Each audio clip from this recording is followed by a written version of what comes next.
Hello viewers, আসসালামু আলাইকুম। Welcome to জিনিটেক বিডি। আপনারা হয়তো আমাকে ভুলে গেছেন, অনেকদিন যাবৎ ভিডিও নিয়ে আসি না। তো যাই হোক, বিভিন্ন ব্যস্ততার কারণে আসলে আসা হয় না, বা ভিডিও করা বা এডিট করা এগুলোর সময় আসলে হয়ে উঠতেছিল না, যার কারণে অনেকদিন যাবৎ আমি ইউটিউবে আসতে পারতেছি না। তো আজকে আপনাদের সামনে একটা ভিডিও নিয়ে আসছি। আপনারা হয়তো জানেন ইপসনের নতুন মডেল চলে আসছে বাজারে। ইপসন L805 এর পরিবর্তে আসছে 8050 বা 1300 1800, এগুলোর পরিবর্তে প্রিন্টার আসছে 1800-র পরিবর্তে আসছে 18150 বা 18050, বা আরেকটা মডেল আসছে 8on80। তার মানে আগে যে মডেলগুলো ছিল, যেমন 805, L1300, L1800, এগুলো মডেল কিন্তু আর মার্কেটে আপনারা পাবেন না। হয়তো দুই একটা যদি পেয়েও থাকেন, সেগুলো হচ্ছে আগের, মানে নতুন করে আর কোনো প্রিন্টার, এই মডেলগুলোর প্রিন্টার ইপসন আর ম্যানুফ্যাকচার করবে না। তো এখন বর্তমানে যে মডেলগুলো আছে 8050 বা 18150 বা 18050, 8on80, এই মডেলের প্রিন্টারগুলা সবগুলা দেখতে প্রায় একই রকম করে ফেলছে ইপসন, এবং এইগুলার হেড হেড কিন্তু আগের মতো না। আগে যে হেডগুলা ছিল 1300, 1800, 805, ওগুলার হেডগুলা সব একই ধাঁচের ছিল। আর এখনকার হেডগুলার আবার অন্যরকম ধাঁচের, মানে সম্পূর্ণ ডিফারেন্স। তো ওই হেডগুলা আমরা এর আগে বিভিন্ন ভিডিওতে খুলে দেখিয়েছি, এবং আপনারা হয়তো জানতেন কিভাবে খুলতে হয়।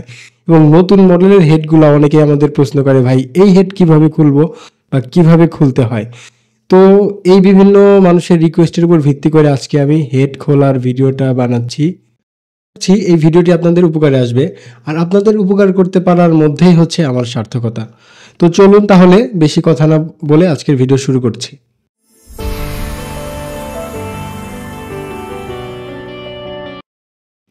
তো ভিউয়ার্স, এই হচ্ছে আমাদের L8050 প্রিন্টার।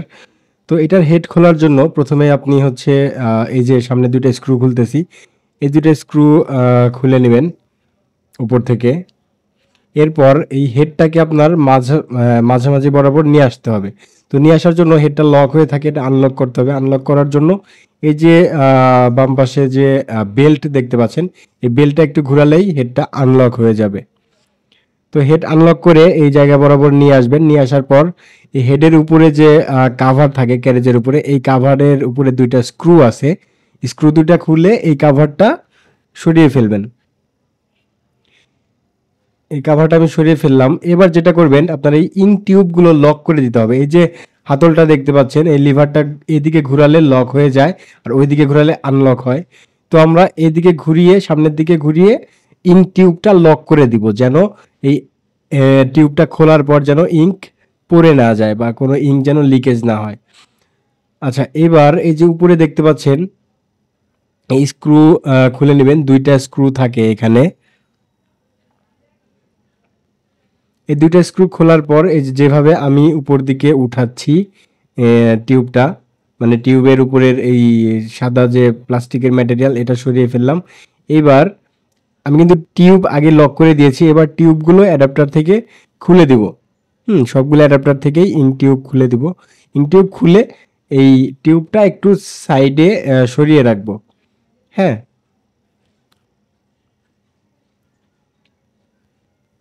ওকে, সাইডে সরিয়ে রাখলাম। এবার আমাকে যেটা করতে হবে, এই যে অ্যাডাপ্টারগুলো আছে, এই যে কালির ছয়টা অ্যাডাপ্টার, হ্যাঁ, এই অ্যাডাপ্টারগুলোর মধ্যে কিন্তু কালি আছে। এই কালিগুলো আপনাকে টেনে বের করে ফেলতে হবে। হ্যাঁ, যেমন আগের যে প্রিন্টারগুলো ছিল 805 বা 1300, 1800, 3210, 3110, এগুলার অ্যাডাপ্টার থেকে কিন্তু কালি এভাবে বের করার কোনো প্রয়োজন ছিল না। ওগুলা কিন্তু এমনিতেই অ্যাডাপ্টারটা খুলে ফেললেই হয়ে যায়, কারণ ওখানে একটা ভাল্ব থাকে যেন এখানকার কালি বাইরে বের হতে না পারে। কিন্তু এই মডেলের অ্যাডাপ্টারগুলার তলায় দেখতে পাবেন বড় একটা ছিদ্র থাকে, এবং কোনো কিন্তু ভাল্ব থাকে না, মানে খোলার সাথে সাথে কালি ভিতরে ছড়িয়ে পড়বে। যার কারণে এই কালিগুলো আপনাকে উল্টা দিকে টেনে বের করে ফেলতে হবে, এই যেভাবে আমি করতেছি সিরিঞ্জ দিয়ে। হ্যাঁ, সিরিঞ্জটা প্রত্যেকটা অ্যাডাপ্টারের সাথে লাগিয়ে কালি টেনে আমরা ভেতর থেকে কালিগুলো বের করে ফেলতেছি। আমি আবারও বলছি, কালি যদি এভাবে বের না করেন, তাহলে কিন্তু আপনার কালি ভিতরে ছড়িয়ে পড়তে পারে। পড়তে পারে বলতে কি, পড়বেই। হ্যাঁ, এবার প্রত্যেকটা অ্যাডাপ্টারের উপরে স্ক্রু রয়েছে। আমরা স্ক্রুগুলো খুলে নেব। সবগুলো স্ক্রু খুলে আমরা হচ্ছে অ্যাডাপ্টারগুলো বের করে ফেলবো। এবং অ্যাডাপ্টারটা যখন খুলবো তখন আপনি বুঝতে পারবেন যে কেন আমি কালিগুলো বের করে নিলাম। দেখেন এখানে কত বড় একটা ছিদ্র, এবং এই কালি যদি আমি বের করে না নিতাম ভেতরের কালি কিন্তু হেডের উপরে পড়ে একদম ছড়িয়ে যেত এবং প্রিন্টারের হেডটাকে ড্যামেজ করে দিতে পারতো। যার কারণে আমি কালিগুলো আগেই টেনে বের করে নিয়েছি। তো দেখেন সবগুলো অ্যাডাপ্টার একটা একটা করে খুলতেছি এবং কালি যা এক্সট্রা কালি আছে টিস্যু দিয়ে মুছে নিচ্ছি। এভাবে সবগুলো অ্যাডাপ্টার আপনি খুলে ফেলবেন এবং এক একটা করে অ্যাডাপ্টার খুলবেন এবং টিস্যু দিয়ে যে এক্সট্রা কালি রয়েছে সেগুলো মুছে ফেলবেন।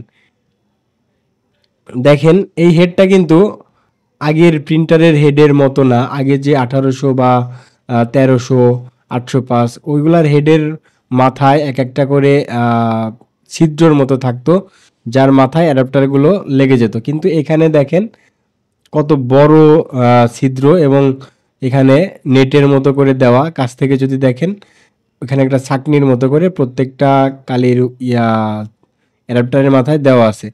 তো যাই হোক, হেড কেবল আমি খুলে ফেলতেছি। হেড কেবলটা সাবধানতার সাথে আপনি খুলবেন যেন কেবলটা ড্যামেজ না হয়। তো দেখেন এই হেডটা আমি খুলে ফেলেছি।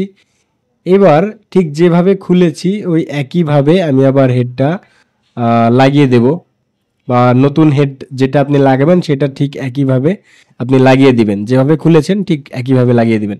প্রথমে হেড কেবলটা লাগিয়ে দিবেন, তারপর হেডটা বসিয়ে স্ক্রু লাগিয়ে অ্যাডাপ্টার এবং এরপরে ইঙ্ক টিউব। আপনি ভিডিও দেখতে থাকেন তাহলে বুঝতে পারবেন কিভাবে আবার প্রিন্ট হেডটা আপনি ইনস্টল করবেন। তো ভিউয়ার্স, এই ধরনের প্রিন্টার সার্ভিসিং সম্পর্কে আরও ভিডিও পেতে আমাদের চ্যানেলটি সাবস্ক্রাইব করে রাখবেন এবং পাশে থাকা বেল আইকনে ক্লিক করে রাখবেন পরবর্তী ভিডিওর আপডেট পাওয়ার জন্য। আর আপনার যে কোনো ধরনের প্রিন্টার যদি আপনি সার্ভিস করাতে চান আমাদের সাথে স্ক্রিনে দেওয়া নাম্বারে যোগাযোগ করবেন। আমরা চেষ্টা করব আমাদের সাধ্যের মধ্যে আপনাকে সার্ভিস দেওয়ার জন্য। তো ভিউয়ার্স দেখুন স্ক্রুগুলো আমি লাগিয়ে নিচ্ছি।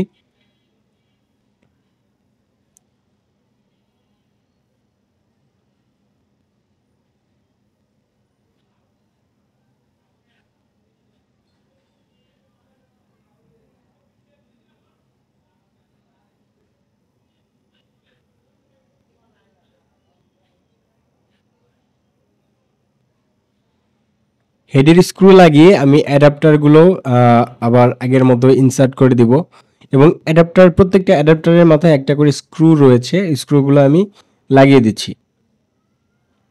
এবার সবগুলো অ্যাডাপ্টার লাগানো হয়ে গেলে আমি একটু টিস্যু দিয়ে মুছে নিচ্ছি এক্সট্রা যে কালিগুলো থাকে। এরপর আমি আবার টিউবটা যেভাবে খুলেছিলাম ঠিক একইভাবে ইঙ্ক টিউবটা আগের মতো করে লাগিয়ে দেব। তো এই হেড খোলার জন্য আপনাকে মেইন যে জিনিসটা আপনাকে মেনে চলতে হবে বা সতর্ক থাকতে হবে যে এই কালি যদি আপনি টেনে বের করে না ফেলেন আগেই, তাহলে কিন্তু প্রত্যেকটা অ্যাডাপ্টার খোলার পরে দেখবেন কালি ভেতরে একদম ঢেলে পড়েছে এবং ছড়িয়ে গিয়েছে প্রিন্টারের মধ্যে। তো এই জিনিসটা মাথায় রেখে আপনি প্রিন্টারটা খুলবেন এবং কালিটা আগে টেনে বের করবেন। দেখুন আমি যেভাবে খুলেছিলাম ঠিক একইভাবে আবার হেডগুলো লাগিয়ে দিচ্ছি। তো আজকের ভিডিও এখানেই শেষ করছি। সবার সুস্বাস্থ্য কামনা করে আজকের মতো এখানে বিদায় নিচ্ছি। সবাই ভালো থাকুন, সুস্থ থাকুন। আল্লাহ হাফেজ।